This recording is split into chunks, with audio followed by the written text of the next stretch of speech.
အားလုံးပဲမင်္ဂလာပါကျွန်တော်တို့ပြေကိုသွားနေပါတယ်အခုကံပွင့်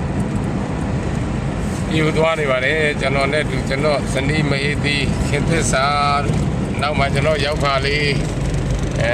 ကျွန်တော်ရောက်ပါနဲ့သွားပါတယ်ကျွန်တော်ကတော့လူကောင်းပါမှကျွန်တော်မဖြစ်ပါဘူးဒီနေ့ရောက်ကတော့ကျွန်တော်တို့အစာအိမ်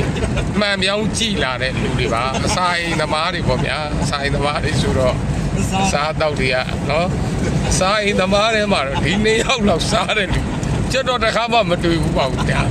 အိမ်ကနေကြက်ဦး၄လုံးပြုတ်လာတာလဲ၅လုံးပြုတ်လာတာလဲကုန်ပြီတဲ့အဲ့ဒါကူကျွန်တော်တို့ဟိုမှာအုတ်ကံမှာကားရက်ပြီးတော့ပေါက်စီဆင်းဝယ်တယ်တဲ့ဒီမှာခဲပြလိုက်ပါဦးကဲပေါက်စီစားတယ်နော်အစာအိမ်သမားတွေဒီမှာနောက်ကတယောက်ကလည်း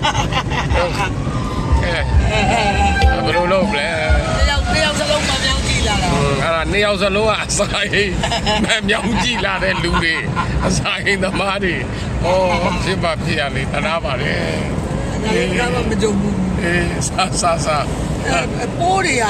မနေတာလားမသိဘူးပိုးတွေကမနေတာငါစားချင်တာမဟုတ်အဝင်းတွေကပိုးတွေကတောင်းလို့စား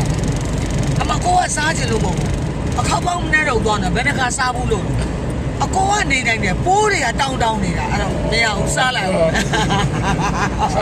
စားโอเคကျွန်တော်တို့ဒါဟို